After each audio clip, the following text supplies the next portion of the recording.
All right. Well, welcome everybody. I'm Jennifer Morris, the Executive Director of North Valley Property Owners Association. And today we have Darren from Nevin and Witt who's going to be talking to us about the California Fair Plan with insurance. So Darren, go ahead. Thank you, Jennifer. How's everybody doing today? Thank you for attending.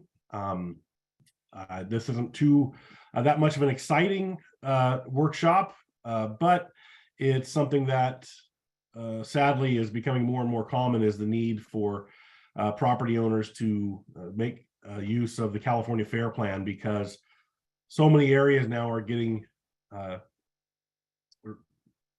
the insurance carriers are not wanting to write a policy for a given area. So if you haven't had to deal with that so far, count your lucky stars. But if you have property anywhere in mountain areas or even rural areas, even many parts of Chico, or especially around the outskirts, it's getting increasingly difficult to find a admitted carrier from the regular market who will cover given locations. But we've been seeing this especially in the mountain areas for the last several years. Paradise, Magalia, Grass Valley, anywhere kind of out away from town. So I want to give you an explanation of how the California Fair Plan works, because there's so many people, there's so many misconceptions about it. It is more expensive, typically, not every time, but sometimes it's more expensive than what you probably currently have. And I hear a lot of people say, oh my goodness, it's going to be $8,000 or $10,000. And it's very, very seldom is it that expensive, but it's typically more than what you're used to with the last over the last several years with the insurance. So, but with that, let me get started with my slides here. So if you think of all of the different things that are covered by your typical dwelling fire policies, typically one policy you have for any given dwelling, whether it's your homeowner's policy or a rental coverage dwelling fire policy you have for a house that you rent out or a building that you rent out. Typically, all these things listed here: fire, explosion, windstorm, water damage, theft, liability, those are typically all covered by one policy. But if you take half of those, the fire, internal explosion, and windstorm, those end up getting covered by the California Fair Plan. The California Fair Plan says we'll cover the property pretty much no matter where it's at. We don't worry about how high the risk is for fire. They sometimes charge accordingly, but they will not decline because of location. But the only thing they cover is fire, explosion, windstorm.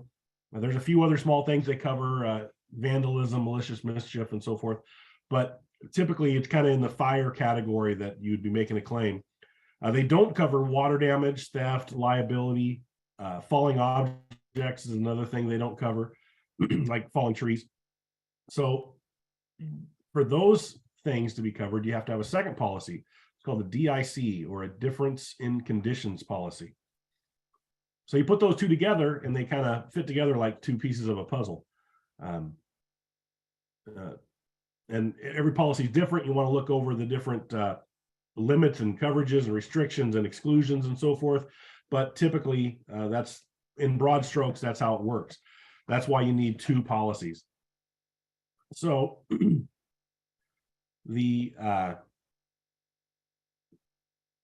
think of it, here's another way of looking at it here. On the left-hand side column, we've got the things covered by the Fair Plan: fire, smoke damage, lightning. And on the other side, things that would be covered by the second policy, the DIC: falling objects, water damage, snow and ice, and medical payments. Someone getting hurt on the property, that would be covered by liability. So that's basically, there's two separate policies that cover what used to be covered by one policy. So the steps to get a California Fair Plan quote, if you can't find a typical and regular insurance company that will offer you a quote for a given area, you may be told a lot that you're gonna have to get a California Fair Plan quote. We're Nevin and Witt, we're a broker. We've got dozens and dozens of regular insurance companies, but we always encourage everyone to shop around, because there's other carriers that we don't have every single carrier out there. You know, sometimes there's captive agents like Allstate, Farmers, State Farm that may write in a given area, but they may not. And if they may say their only option is a California Fair Plan 2, and that's all well and good. But we always encourage everybody to shop around, because I want to make sure the person has exhausted all resources looking for an option other than the California Fair Plan. I never try to steer anybody into that just because that may be my only option. So if you call any agent that handles the California Fair Plan, they're going to give you a quote for the Fair Plan, which is highlighting here on the left-hand side. There's different categories of things that will be covered by that, meaning the dwelling, personal property, other structures. But there's also important things you want to make sure are covered and included in the California Fair Plan quote, which is debris removal and loss of use, also called additional living expenses or fair rental value. Those, anybody that's been through a fire loss of a dwelling, you know how important those things are, especially people that went through the campfire. So you'll get a quote here on this in the screenshot here. You can see that the premium there for the California Fair Plan is listed at the bottom, and then this DIC, in this case it was Mercury. We've got several companies that offer DIC policies. In this case, the Mercury DIC policy, which covers all things not covered by the California Fair Plan, is $311.15. So you add those two premiums together, and you're going to get the your final premium for the year. So the one thing I see is that even though dealing with people who get quotes from other competitors and so forth, a lot of people are very experienced in writing typical homeowners policies, but even your so-called big insurance companies, when I always ask my customers, hey, send me any other quotes you get from the California Fair Plan, and more often than not, this is what I see, where you've got the dwelling coverage there, $150,000, other structures, $10,000, personal property, $75,000. This was for a homeowner's policy. Debris removal, $11,500. Got the extended dwelling coverage. That's all good. But you notice one thing they left off there is ordinance and law. And the only thing I can think of is this agent is not aware that you've got to check all these boxes to make sure these things are included. It got so bad that the California Fair Plan now automatically includes that ordinance and law, because there was too many lawsuits when claim time comes around where the insured is upset because they didn't have a coverage, they didn't know to ask for it, and the agent who technically should have included it did not include it. They also didn't include dwelling replacement costs in this case, which I don't know why you wouldn't do those things. They're not expensive, but this was from another a big brand name insurance company, and I think literally I don't think that they're being I think they're just not used to dealing with the California Fair Plan is what it is. Because typically, as an insurance agent, when you write an insurance policy, all these things get kind of filled out for you. So these are some of the reasons why we really recommend deal with an agent who understands the California Fair Plan like we do. And then here's another one that we got. You see, there's a house was built in 2022.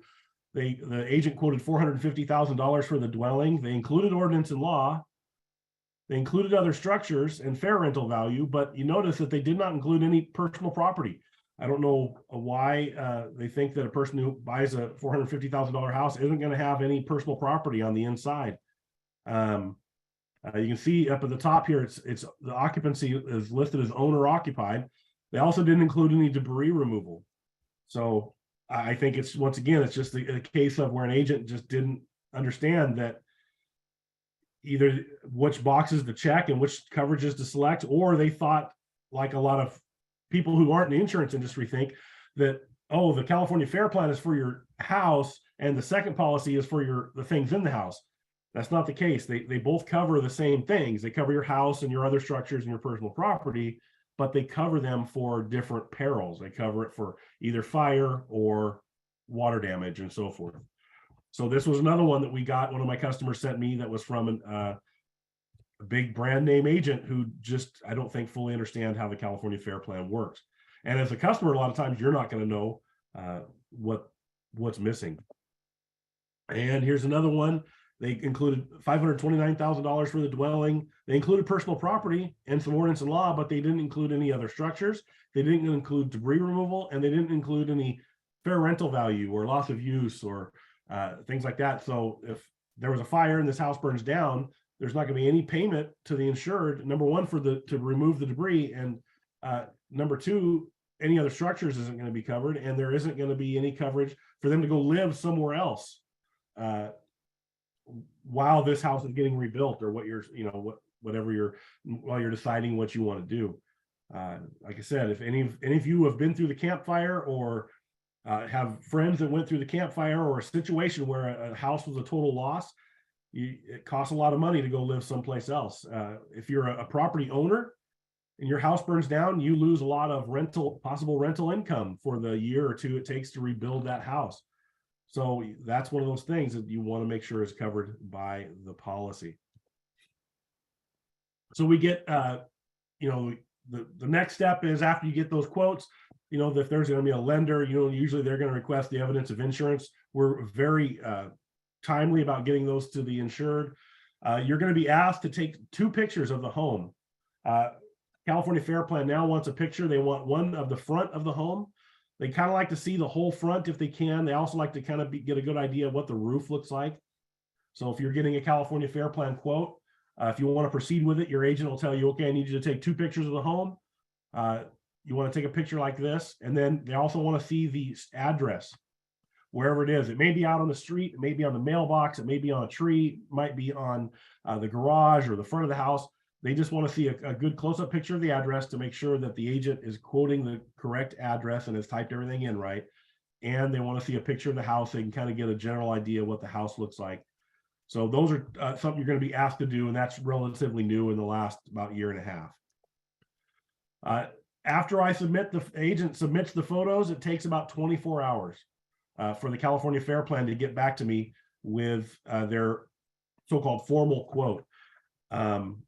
I deal with lenders a lot, and when I told one of the lenders I deal with that it takes about 24 hours, she said, well, I was told by someone else here that I deal with that it usually takes 5 days to get that back. And I said, no, I've never seen it take 5 days.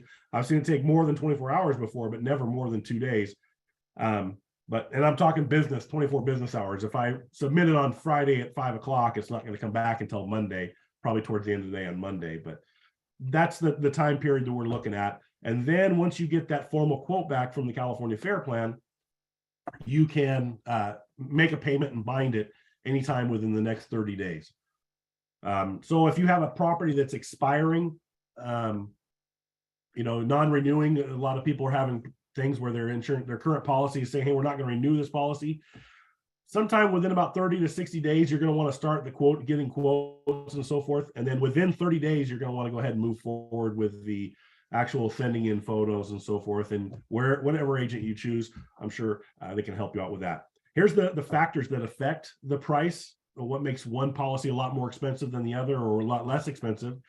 Number one, the age of the home. If it's a relatively new home, you're going to pay less for insurance. And if the house was built in 1909, something like that, you're going to pay quite a bit more. What the replacement cost is. This is what insurance companies deal with when they are coming up with how much coverage there needs to be. They're not concerned with what the market value is or what the person's paying for it.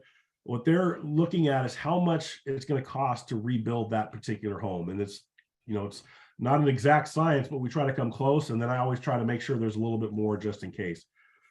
The 2 biggest things that affect the price are the distance from a hydrant and distance from a fire station. If a given property is more than 1,000 feet from a fire hydrant or more than 5 miles from a fire station, the price jumps up dramatically. Most properties you're going to come across in this area are going to be within 5 miles of a fire station, but there's a lot of properties that are more than 1,000 feet from a hydrant. Now, some people say, well, I've got a fire hydrant right in front of my house, and I live across the street from the fire station. And that's all well and good, but it still puts you in the same category as someone who was 999 feet from a hydrant and 4.9 miles away from the So, but that hydrant one can really affect the price. Now, like you look at Forest Ranch, there's a fire station up there, but there's no hydrants in almost any of the areas. So the cost for the California Fair Plan, which ends up being pretty much anybody's only option up there, it makes the prices more expensive. The total insured value, meaning you add up all the coverages, there's the dwelling, there's the personal property, there's the other structures, how much debris removal, fair rental value, and ordinance and law coverage. Basically, how much the insurance company could be on the hook for if the place burned down. You can choose a different deductible. They go all the way from, I think, $500 or $250 all the way up to $20,000. And you would think that you would save quite a bit by going with a $20,000 deductible, but the California Fair Plan, the sweet spot seems to be right around the $2,500 to $5,000 mark. It only changes a few $100s when you go up to $20,000, which kind of seems counterintuitive, but that's the way it is. And then there's some possible discounts. There's things called Firewise communities all over California. I know that Forest Ranch is a Firewise community. You see that next to the last line here. So all those people get a little bit more of a discount. But there's check with your agent to see if the place where your dwelling is a Firewise community, because you do get a little discount for that. Then the California Fair Plan is going to give you two payment options. You can either pay in full, $1,557 in this case here, and then, or you can make installments, which installments, it's the initial payment has to be 40%, $622.80, and then two more payments, notice every 3 months, of $467.10. Of course, once you get it started, you can call in and make a payment, pay off the balance anytime you want as well. But the minimums are either $622 or pay in full. Whatever DIC program you go with is going to have their own payment options as well, and those need to be paid separate. California Fair Plan, you can pay with a check or a credit or debit card. If you pay with a Visa or debit card or something like that, they're going to charge, I think, 3.5%, which is the amount that Visa charges them, and they just pass that extra expense on to you. So the absolute least expensive way to do it is going to be out of your checking account. And that is all I have for that one. Did anybody have any questions about the California Fair Plan and how it works?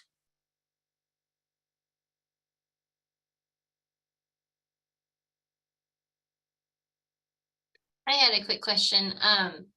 Is there anything that the renters can get for insurance? Yes, renters can get a California Fair Plan too, but remember, the renter's insurance only covers personal property. It doesn't cover the dwelling. That's the property owner would get that. So there are some areas that, in the high fire areas that, that I've quoted people some California Fair Plans for renters, but I have options if they live in a stick-built home or a 20-year-old or newer manufactured home. I can get a regular renter's insurance policy even if they're in a high fire area. One of my carriers, that's an excellent carrier too, is Safeco. They don't. For renter's insurance, they don't underwrite for fire, meaning that they'll write a renter's policy anywhere as long as it's an apartment, a house, and they'll do a manufactured home as long as it's a newer manufactured home. But I get a lot of people up in Magalia, in Paradise, that are in an older manufactured home. In those cases, the only option I have for renter's insurance is the California Fair Plan. Basically, it's just going to cover your personal property if your house burns up and your whatever, however much personal property you have, burns up as well. I gave one the other day. It was $180 for a year for, I think, $25,000 or $50,000 worth of personal property. A typical renter's insurance covers a lot more. It covers, if someone steals something or, your stuff gets water damage or something like that. But, that's the most likely thing, is a fire that would, cause you to lose all of your stuff. So. So I don't know, Darren, if you can see the chat, but Alicia had a question. I heard an owner tell me that her California Fair Plan policy only covers 60% of the total structure. They won't cover 100% of the structure replacement. Is that true? That's something I've never. I hear lots of things all the time. That's not at all true. I don't know. Yeah, I don't know where some of these things get going from. I've heard lots of different things that are misconceptions, I guess the best way to put it. The California Fair Plan, if I go back to that, let me get here to the right screen here. When someone does a quote, I'll be there in just one second here.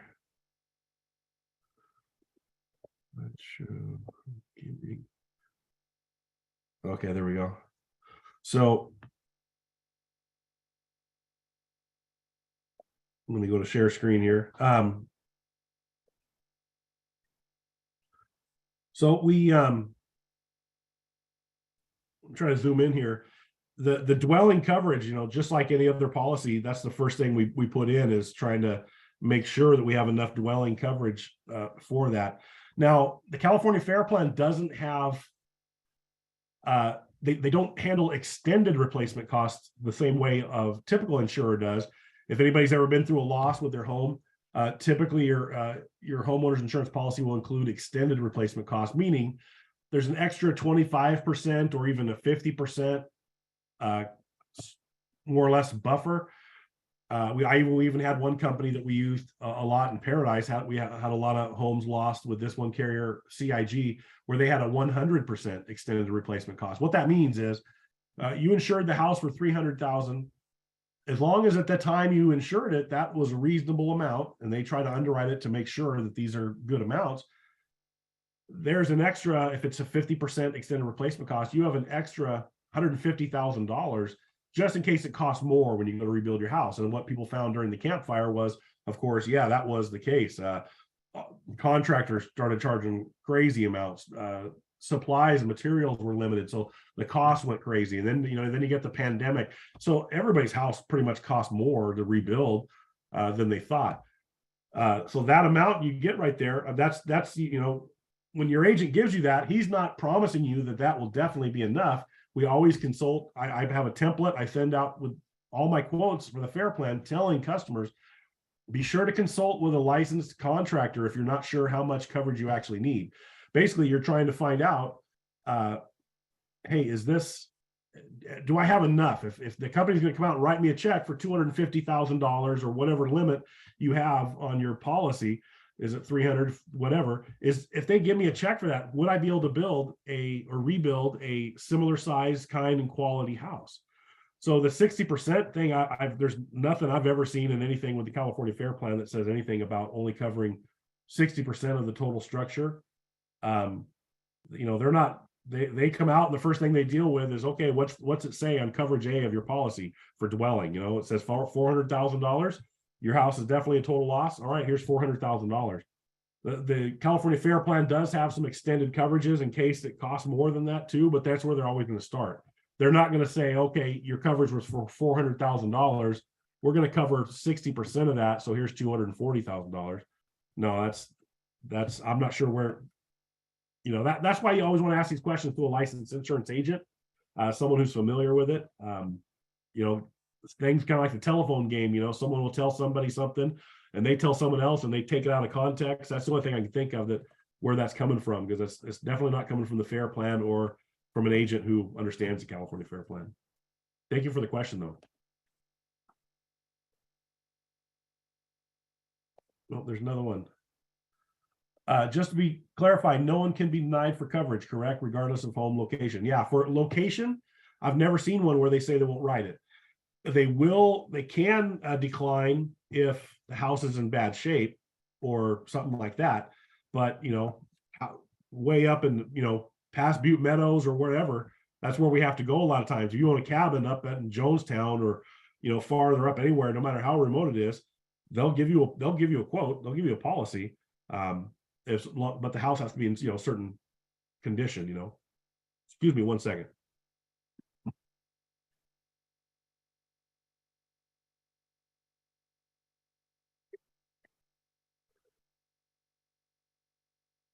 There we go. Sorry about that. So yeah, they're like I said, houses that are away from fire hydrants and fire stations, you're definitely going to pay more. But there is fire coverage available. I've written, this last summer, I wrote quite a few that were policies for houses up around Philbrook Lake, around the High Lakes area, in the Humboldt Summit, way up above between Lake Almanor and Paradise, way out in the middle of nowhere, really, as far as houses go. And California Fair Plans is fine with a price. You're going to pay a little bit more. And you got to get those pictures, and depending on how remote it is, it might be tough to get the pictures, but that's their requirement. So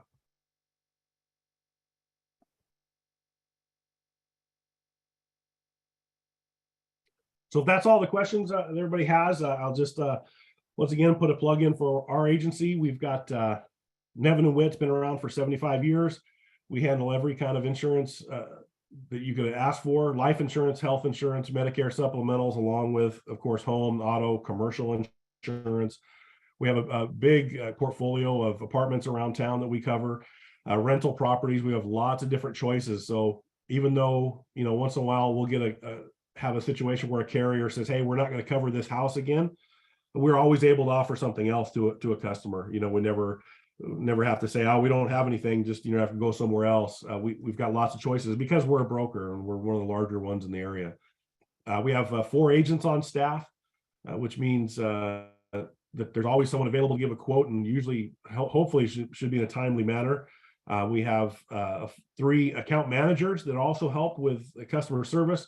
So if you need a quote or ask a question or something like that, it's should be a really quick turnaround to someone getting back to you. So I have a question on the different coverages that you guys could possibly provide. Do you by chance have a policy for discrimination insurance? Like if an owner was accused of discrimination in our industry, it can be kind of a common thing that somebody could be accused of. Is there any kind of an insurance policy you guys might have that could help protect them in that area? yes, absolutely. There's different, professional liability and, things like that. But yes, there's always things like that available. And we have access to literally thousands of different insurance carriers. And so we could find the one that, shop it around and not just take, one company's answer. We can shop it around and try several others as well. But yeah, we have, EPLI also, where there's a problem with an employee. We have workers' comp, like I said, professional liability, owners, landlords, and tenants. We've got, lesser's risk only, where, the building's rented out to somebody else on a commercial basis, but you own the building, you need to get your building covered. And then, some liability in case you get dragged into that as well. We have to handle all that. And then my last question is there any kind of like a little cheat sheet, I guess, that you will, like, of what you should make sure you have coverage on? Like maybe averages of an amounts. I guess it would depend on the type of property, if it was like a mansion or if it was a cabin. Right. Yeah. But so, a typical new house in Butte County, on the low end is going for about $225 a square foot for what it could be rebuilt for. That's on the low end. That's a spec home, or what do we call it? It's going to be a rental home, lower grade cabinets and fixtures and so forth. I see a lot of them that are getting built for $225 a square foot. Of course, your insurance policy doesn't cover the land. So a given house may be for sale for $400,000, but that includes the land value. So the land value might be, $50,000 to $100,000, depending on where it's at. It might even be more. So, if, depending on when I look at a house, someone calls me and says, here's this house, can you give me a quote for it? The first thing I look at, of course, is the square footage of it.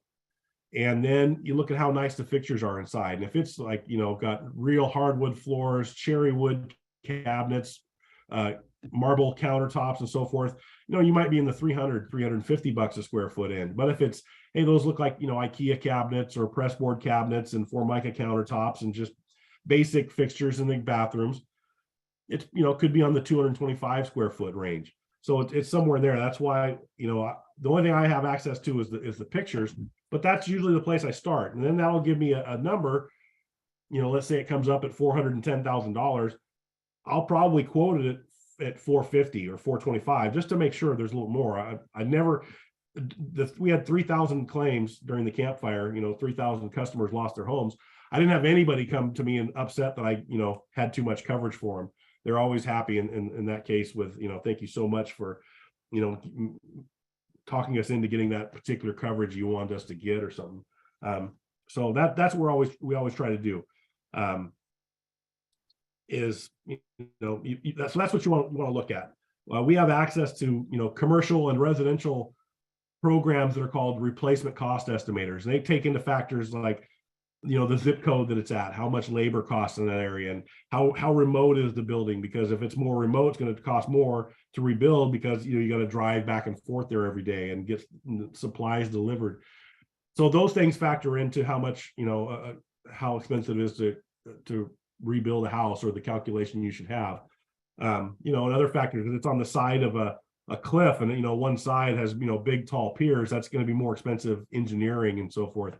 So all those things factor in too, that may not be initially apparent to your insurance agent. It's better to have more coverage than not enough, but you don't want to go crazy with it either. I understand that. So make sure when you get the insurance quote, no matter what it is, whether it's California Fair Plan or your own insurance policy, there's probably like 9 different categories there that they'll have listed. Go through them, and if you aren't absolutely positive what each one of those is and what it covers and where it needs to be sure to have that conversation with your agent. Okay, dwelling coverage, what does that cover? What doesn't it cover? Other structures, and other structures sometimes is not just a shed or a building that's detached. It could also be a driveway. It could also be a retaining wall. It could be any sort of man-made thing in your yard. Sometimes it will cover a fence or a fish pond or something like that. So those are things to ask. Personal property, what my husband's got $200,000 worth of hand tools. Is that going to be covered? Would that be covered in there? We got a tractor. Is that covered under personal property? Things like that. It could be yes, it could be no. It just depends on lots of things that your agent should be able to help you with. So go through those 9 or 10 different things and make sure you understand what each one of them is and what it covers. If you have any questions, ask your agent, get a good explanation. It makes choosing your insurance policy and so forth a lot less daunting. And it makes you feel more confident, instead of just, man, if we ever have a claim, I hope my agent has us covered right. You should play a part in it too.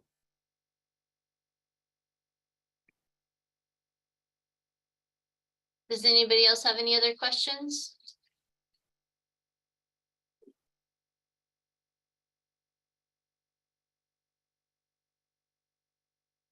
Okay, well, if you do, we'll definitely pass on Darren's information to you all. Darren, thank you so much for doing this presentation today. It was very informative, and I think it'll be a great resource to the members that didn't get a chance to watch it. So thank you. Thanks everybody for being on. Bye, everybody.